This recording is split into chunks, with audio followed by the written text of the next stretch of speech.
Trade could lead to development of nations in different ways. Trade has been considered as an engine of growth. Here we discuss the impact of growth on international trade. How does the growth of factors, growth of the economy affect the international trade? How does the economic growth impact international trade? Here we discuss this matter in small countries case. Growth could be factor growth or economic growth. Factor growth could be the growth of labor force or growth of the capital stock. The volume of trade depends on the rate of growth of exportable and importable commodities of the nation. Labor intensive commodity is exportable commodity for the labor abundant country, and vice versa. Capital intensive commodity is importable commodity for the labor abundant country. And it is also assumed not there will be no complete specialization. Both commodities will be produced by both nations. Both capital and labor intensive commodities will be produced by both labor abundant country and capital abundant country in varied proportions.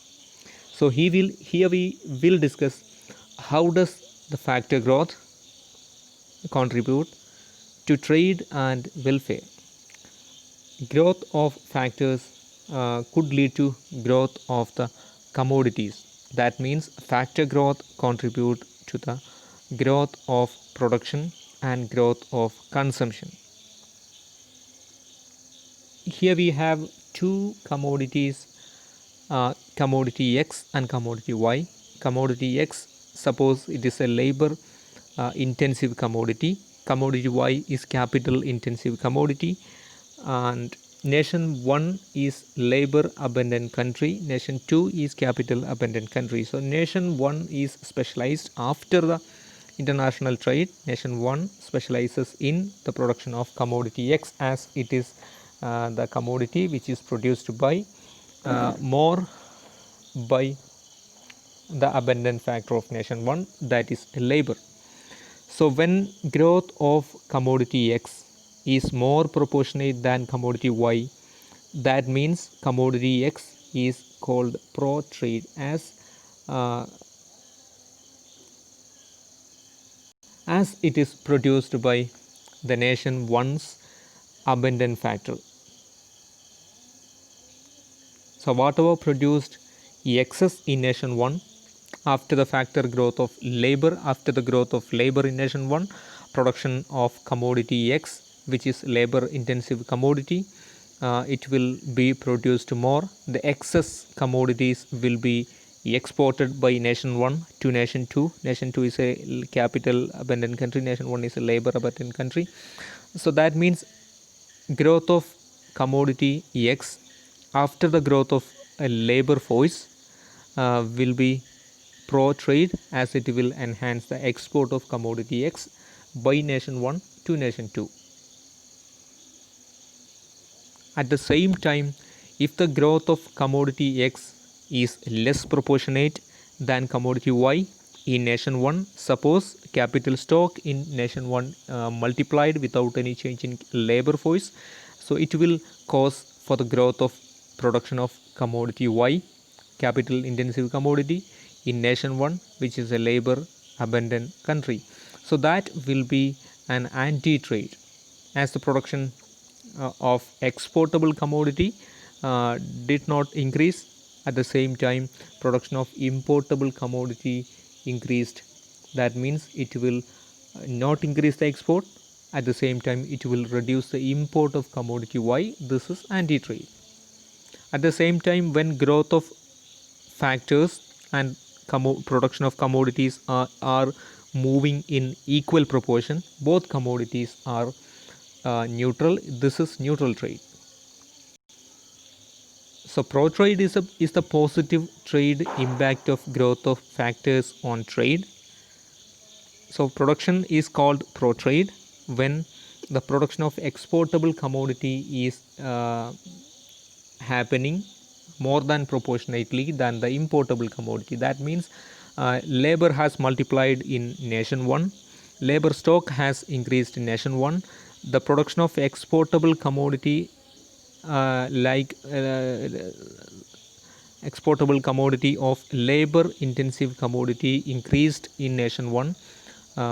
That means export of nation 1 will increase. At the same time, consumption is also called pro trade when the consumption of importable commodity is more than proportionately increasing than the consumption of exportable commodity. This is also pro trade. It will increase both export and import of commodities. In case of labor labor abundant nation, uh, production of a labor intensive commodity has increased. Consumption of capital intensive commodity has increased. This is pro trade. This will induce more trade. Production could be anti-trade as well in certain cases. This is the negative trade impact of growth of factors and production of commodities. Production is called anti-trade when the production of exportable commodity in nation 1 is growing less than proportionately than the importable commodity. When the production of exportable commodity is not increasing, but at the same time the production of importable commodity has been increased, it will come cause for the imports to come down as the production started domestically. This is anti-trade.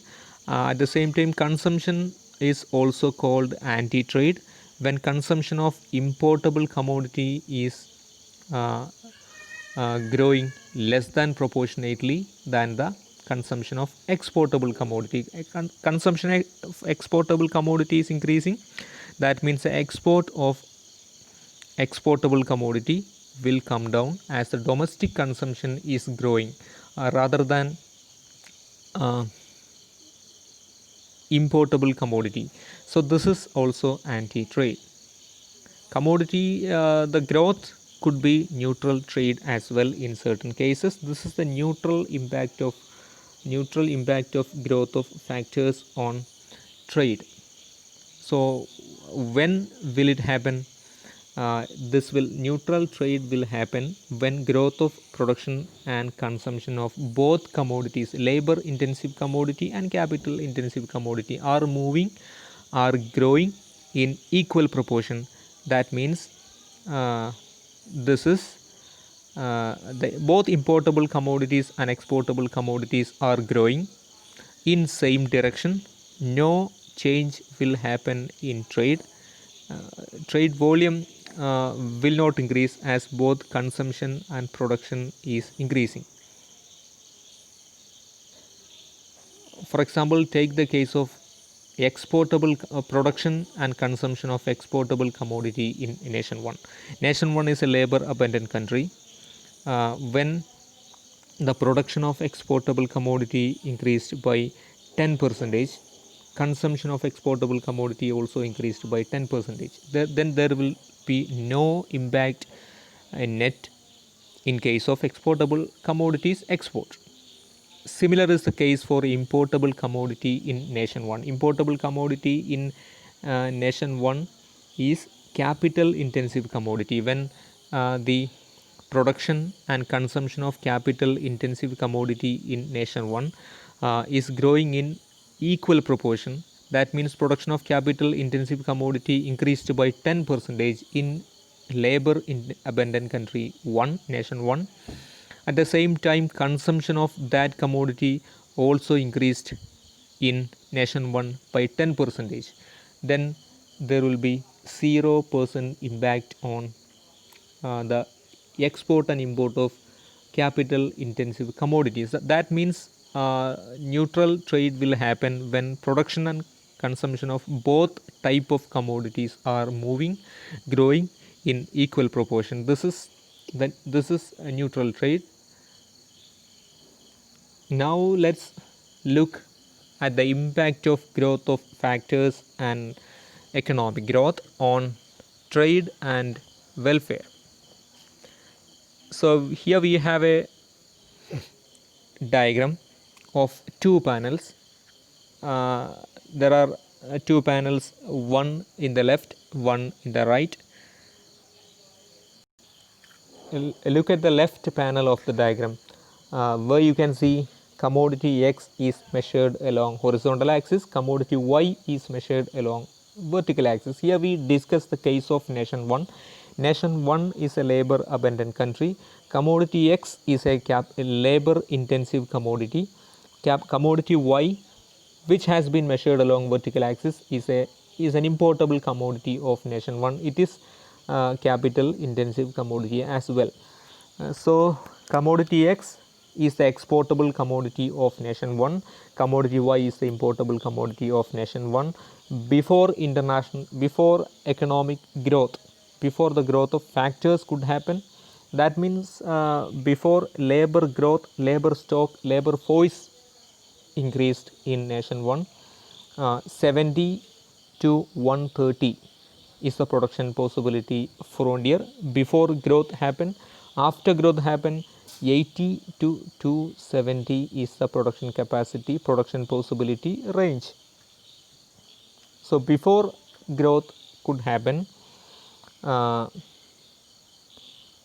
production will suppose the production will happen at PB is equal to 1 in the left panel. So at that point 120 level 120 units of commodity X will be produced in nation 1 labor intensive commodity. At the same time, this is the production level. The same time, consumption level of commodity X and commodity Y in nation 1 before economic growth is at point E, where the third indifference curve is tangent to the alternative production line, consumption line. So at that level, 80 units of commodity Y and 70 units of commodity X will be consumed by nation 1. But then suppose economic growth introduced, labor stock has doubled without any change in capital. So the production possibility frontier has shifted upward, outward. Then 80 to 270 is the range of commodity that could be produced if complete specialization is materialized after economic growth. So at that level, the consumption level, consumption indifference curve moved upward. So the alternative consumption line, along the alternative consumption line, the seventh indifference curve is tangent. So a new equilibrium is Z. That means the consumption level has increased. So at this level, 160 units of Y and 120 units of X was consumed by nation 1. So at the same time, look at the second panel, right panel of the diagram, where you can see two offer curves. These two offer curves are two offer curves at two stages of economic growth. So initially you can see nation 1 is in equilibrium at point E. Before economic growth could happen, then the nation 1 is in equilibrium at point E, where 60 units of commodity X is offered for 60 units of commodity Y. So this is the level of equilibrium where terms of trade is equal to 1. That means the trade is not worsening. This is the neutral impact of trade. But after the growth of factors happen, the new offer curve is in the blue color, where you can see the offer curve is intersecting the alternative production consumption line, that is PM is equal to PB is equal to 1. So at point Z, 150 units of X is offered for 150 units of Y by nation 1. That means that nation's terms of trade remains the same. Nation terms of trade is unchanged. It is neither worse off nor better off.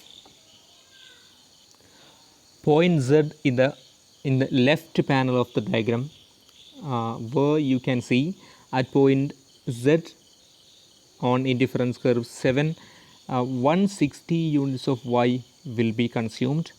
At the same time, in the right panel you can see at point Z, 150 units of Y has been imported. The rest 10 units of Y is produced domestically at point M, which is on the production possibility frontier. In the left panel it is point M, where 10 units of commodity Y is produced domestically and the rest 150 is imported from nation 2, that is a importable commodity of nation 1, that is a capital intensive commodity of nation capital intensive commodity. Nation 1 is a labor abundant nation as well. So 10 is imported, 10 is domestically produced, 150 is imported, then total 160 units of commodity Y is consumed domestically in nation 1. At the same time, 120 units is the amount of exportable commodity consumed domestically in nation 1. Look at the right panel of the diagram, where you can see 150 units of X exportable commodity X is exported, but the total production total domestic production of exportable commodity X in nation 1 is 270. At point M you can see in the left panel of the figure, at point M 270 is the amount of production, out of which 150 will be exported for 150 units of Y. So the rest is 120 is the domestic consumption of the commodity. So after the factor growth and economic growth, the trade volume has changed, but even though the trade volume has changed, even though the growth is pro trade, the terms of trade is not improving, terms of trade remaining the same, terms of trade neither worse off nor better off, it remains the same, it is equal to 1 before economic growth and after economic growth. Free trade is assumed even before economic growth and after economic growth. Free trade is the condition for this could happen. Economic growth could be pro-trade, it could be anti-trade, it could be neutral trade. Economic growth could be pro-trade if the production of exportable commodity is growing more than proportionately, then it is pro-trade. Then consumption will also be pro-trade if the consumption of importable commodity is growing more than proportionately the consumption of exportable commodity. So that is pro-trade. Then production and consumption could be anti-trade as well at the same time. If the production of exportable commodity is growing less than proportionately to the production of importable commodity is growing more than proportionately than the exportable commodity. This is anti-trade. The total trade volume will come down, that is why it is called anti-trade. Consumption may also be anti-trade when the consumption of exportable commodity is growing more than proportionately to the consumption of importable commodity. This is also anti-trade. When growth of the growth could be neutral trade as well, where 0% impact would be made on the total trade volume when the production and consumption of both commodities, capital intensive commodity and labor intensive commodity, are growing in equal proportion. This is neutral trade. This is the small countries case, as the commodities prices, factor prices, will not be globally affected, as the impact of growth on trade and welfare will be exclusively for the nation. For this nation, it will not be overlapping to the other nations in small countries case, as it is too insufficient to impact the world prices. Thank you.